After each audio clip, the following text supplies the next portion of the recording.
안녕하세요. 미스테리 시라소니입니다. 오늘은 삼성의 초대 회장 이병철 회장님에 대해 이야기를 하려고 합니다. 이병철에 대해 다 이야기를 하려면 영상이 너무 길어져 영상을 나눠 제작하려고 합니다. 이야기를 시작하기에 앞서 구독과 좋아요 부탁드릴게요. 꼭 이병철은 1910년 2월 12일에 경상남도 의령에서 이찬호와 어머니 권재림 사이에서 이남 이녀 중 막내로 태어났습니다. 경주 이씨 판정공파의 지방 양반가 출신으로 할아버지 때 만석군의 집안이 돼 유복한 어린 시절을 보냈죠.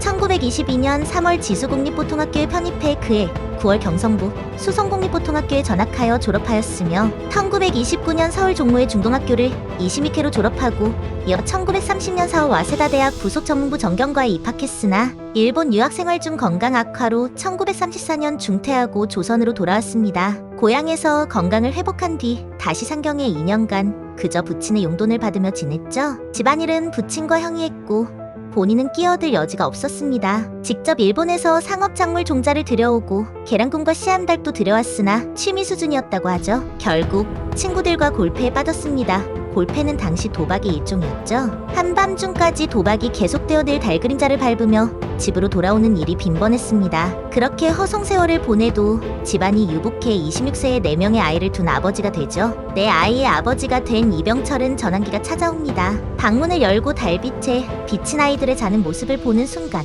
악몽에서 깨어난 듯한 심정을 받았다고 하죠. 허송세월을 자책하고 밤새 독립운동을 할까, 일본 공무원이 될까, 사업을 할까 등 자신이 할 수 있는 것들을 생각해봤다고 합니다. 결국 사업을 하기로 결심하죠. 먼 훗날 인터뷰에서 이때가 헛된 시간이 아니라 오히려 삼성을 만드는데 결정적인 영향을 끼쳤다고 회고했습니다. 인터뷰에서 이런 말들을 하죠. 어떠한 인생에도 낭비라는 것은 있을 수 없습니다. 실업자가 10년 동안 무엇 하나 하는 일 없이 낚시로 소일했다고 칩시다. 그 10년이 낭비였는지 아닌지 그것은 10년 후에 그 사람이 무엇을 하느냐에 달려 있습니다. 낚시를 하면서 반드시 무엇인가 느낀 것이 있을 것입니다. 실업자 생활을 어떻게 받아들이고 어떻게 견뎌나가느냐에 따라서 그 사람의 내면도 많이 달라질 것입니다. 헛되게 세월을 보낸다고 하더라도 무엇인가 남는 것이 있을 것입니다. 문제는 헛되게 세월을 보내는 데 있는 것이 아니라 그것을 어떻게 받아들여 훗날 소중한 체험으로 그것을 살리느냐에 있습니다.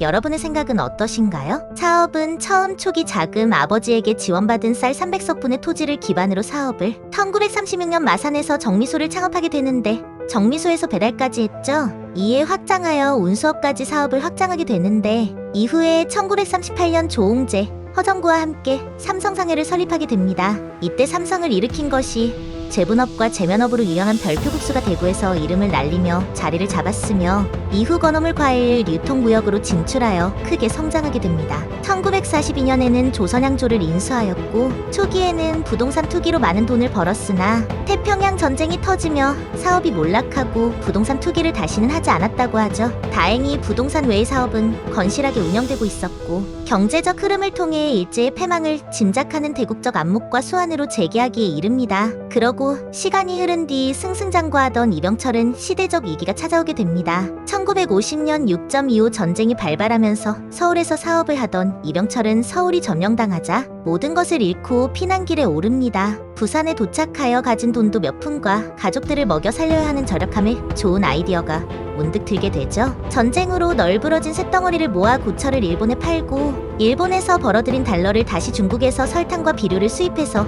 국내 시장에 공급하는 방식으로 사업 6개월 만에 삼성물산은 10억 원이 넘는 이익을 올렸으며 1년 뒤에는 무려 60억 원의 재산을 쌓으면서 단숨에 재기에 성공하여 국내에서 다시 삼성물산이라는 회사로 거듭나게 됩니다. 게다가 전쟁이 끝난 이후에는 전국 곳곳에 널려있던 구리, 탄피들을 긁어모아 이를 재수출하는 사업까지 하면서 돈을 쓸어 담았다고 합니다. 이렇게 삼성물산에서 모은 자금으로 1953년에는 제1제당, 1954년 제1모직을 설립하면서 본격적인 그룹 규모의 사업을 펼치기 시작하였죠. 당시만 해도 손님에게 설탕을 탄 물을 대접할 만큼 시장에서 고급 기호품으로 귀한 설탕이었는데 설탕값을 낮추는 데 기여했으며 양복 사업은 품질 관리 부족과 이미 시장을 선점한 외국 제품의 영향으로 고전을 면치 못했으나 1957년 정부의 모직물 수입 금지, 조치 수혜 등을 입으며 국내 시장에서 성장하게 됩니다. 1940, 1950년대에 가진 시행착오를 거쳐오다 50년대 호환부터 뒤늦게 성장가도에 오른 현대그룹의 정주영과 달리 상술했듯 40년대에 광복 전후부터 목돈을 벌어 50년대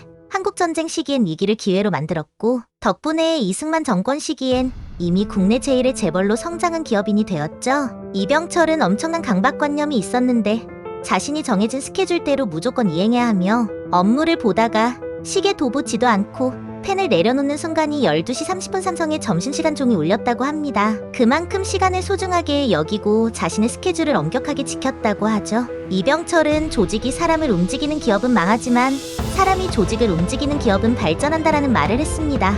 그리고 이병철은 내 생의 80%는 인재를 뽑고 관리하는데 쏟아보낸 것 같다 라고 말할 정도로 사람에 대한 공부를 많이 했다고 합니다. 오늘 이야기는 여기까지입니다. 다음에 이병철에 대해 더 자세한 이야기 영상을 올리도록 하겠습니다. 들어주셔서 감사합니다.